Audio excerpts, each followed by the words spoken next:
This video isn't called Silence Your Inner Critic, it's not called Get Rid of Self-Doubt, for two reasons. One, there are a squillion other videos that will promise how to do that on YouTube. Two, it is my belief that our inner critic is made out to be this massive big bad enemy, when in fact there are certain benefits and certain times when we have to listen to our inner critic.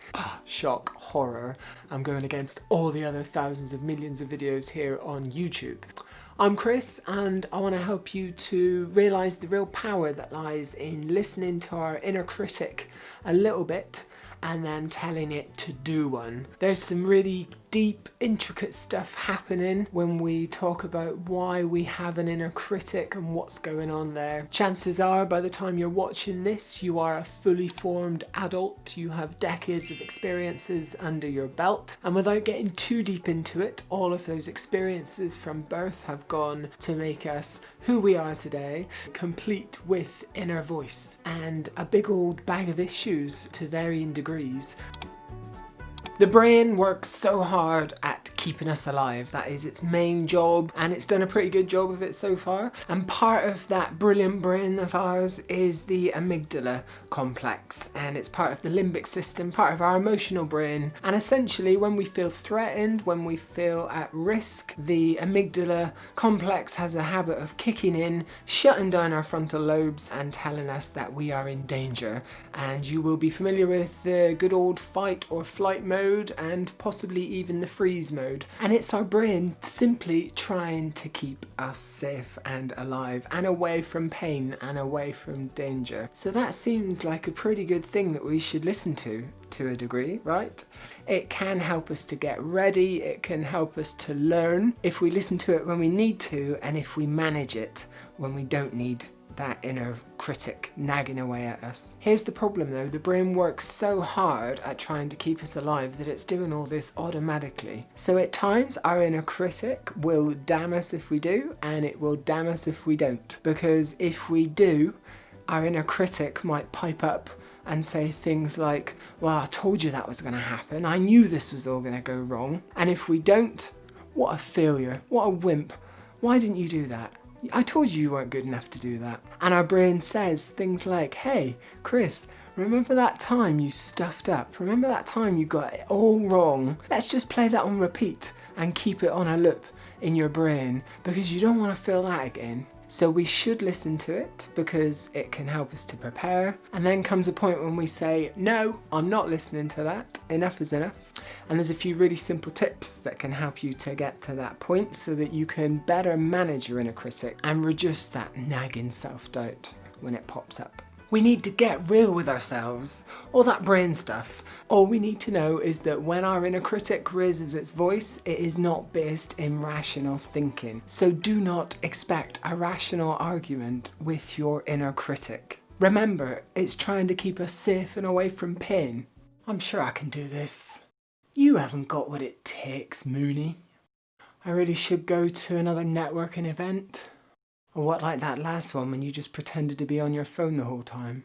It's not rational, it's not based in reality, and when you start to notice it happening, the first step is just to acknowledge it and to tell your inner critic, that's not real. So we're starting to notice it when it happens, and from there we can begin to challenge our inner critic. Some people do like to give their inner critic a name. Mine I just call Christopher because that's what I'm called when I'm in trouble. So I like to challenge Christopher and I like to tell him, no, that's not going to happen. That didn't happen last time.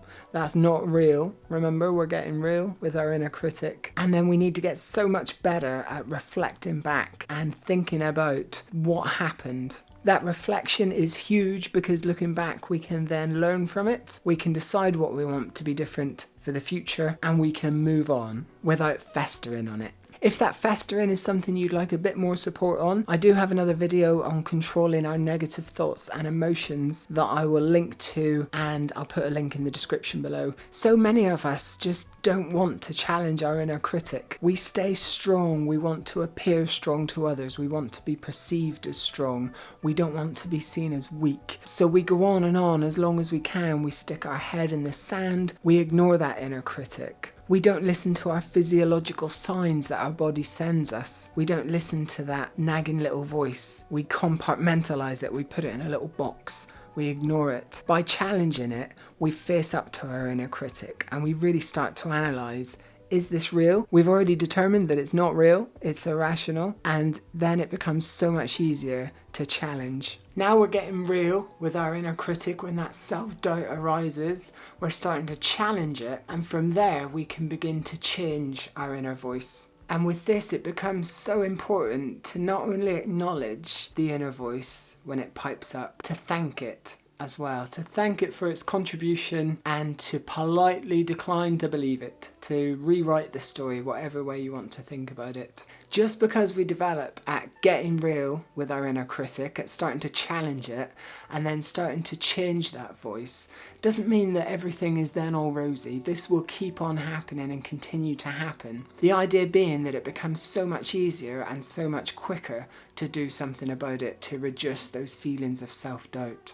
I'm constantly challenged by my inner critic almost daily whenever I meet a new group of people, whenever I work with a new client, loads of different situations. My inner critic will sneak in and try and tell me, crikey, we haven't had this before. I hope this goes okay. Have you heard yourself? What if everything goes wrong? And that is when I have to kick in these few steps to get real with it, to challenge it and to change that voice. You need to watch this video next on how to manage negative thoughts and emotions. Thank you so much for watching. As always, give me a subscribe, hit the bell, drop a like, drop a comment, tell me what do you reckon. Let me know any questions you have. That's all for now. Over and out. I will see you soon. Bye. Those experiences and influences. Influences? Yeah, influences is a word.